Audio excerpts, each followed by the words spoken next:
Ketika seorang mendapatkan musibah berupa sakit, kemudian diposting di status, di-share ke medsos, apakah itu termasuk tidak bertawakal kepada Allah? Subhanallah. Apa tujuannya? Ngumpulin donasi atau apa nih? Ikhwan. Jadi Allah itu menguji kita. Terkadang dengan nikmat, terkadang dengan sakit. Tujuannya apa? Untuk ketika diuji dengan nikmat, kita bersyukur. Dan diuji dengan penyakit, kita bersabar. Hidup ini ujian. Alladzi khalaqal mauta wal hayata liyabluwakum ayyukum ahsanu. Dalam surat Al-Mulk ayat 2 kata Allah, dialah Allah yang menciptakan adanya kematian, adanya kehidupan, tujuannya untuk menguji kalian. Jadi kita harus paham, kehidupan itu kita diuji. Jangan dikit-dikit kita mengeluh. Jangan dikit-dikit kita terlalu lemah.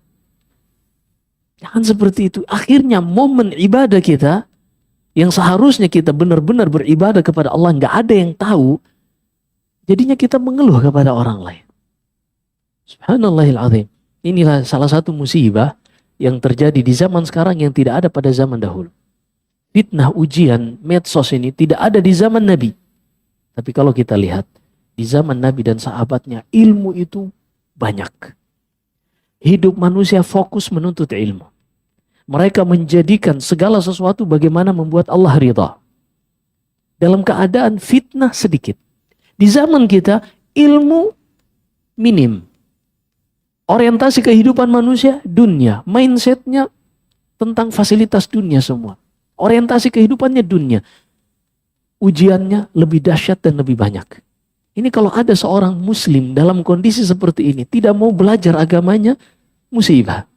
Makanya kata Abdullah bin Mubarak rahimahullah, diceritakan Adz-Dzahabi, ajibtu li'abdin kaifa la yatlubul ilm.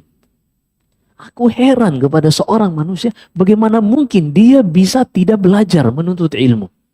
Kaifa tad'uhu nafsu ila makrumah. Bagaimana mungkin hawa nafsunya, jiwanya bisa mengajaknya kepada kebaikan kalau dia tidak menuntut ilmu. Aneh kata beliau. Tahu nggak, Abdullah bin Mubarak ini seorang yang telah menjelajahi 1/4 permukaan bumi dalam rangka menuntut ilmu.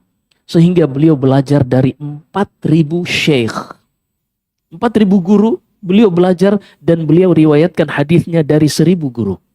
Semuanya itu beliau lewati dalam rangka menuntut ilmu. Tidak pernah berhenti hingga di akhir hidupnya beliau ditanya, "Ya Aba Abdurrahman, ila mata tatlubul ilm?" Wahai Abdullah bin Mubarak, sampai kapan engkau ini terus belajar menuntut ilmu? Dan menuntut ilmu zaman dulu bukan seperti sekarang, naik Gojek bisa sampai. Naik MRT bisa sampai. Di sini AC, bukan kayak gini. Dulu mereka jual baju, jual rumah, jual kitab hanya untuk menuntut ilmu. Belum lagi safarnya berbulan-bulan. Apa jawaban beliau? La'allal kalimah allati yanfa'uni Allahu biha lam aktubha ba'd. Aku khawatir kalimat, hadis yang akan bermanfaat bagiku, yang membantuku masuk surga, aku khawatir belum menulisnya. Sehingga aku tidak pernah berhenti untuk menuntut ilmu. Subhanallahiladzim. Maka seorang yang dia tidak belajar sangat merugi. Maka seorang tidak pantas untuk menyebarkan segala ujian yang Allah berikan kepadanya, mengeluh kepada manusia. Simpan, jadikan ini momen untuk beribadah kepada Allah Subhanahu wa taala. Di dalam Sahih Muslim dari hadis Abu Hurairah radhiyallahu taala an Nabi sallallahu alaihi wasallam bersabda, "Ajaban li amril mu'min, inna amrahu kullahu khair wa laysa dzalika li ahadin illal mu'min." Sungguh menakjubkan kehidupan seorang yang beriman, tidak akan ada yang menjalani kehidupan seperti ini kecuali seorang yang beriman.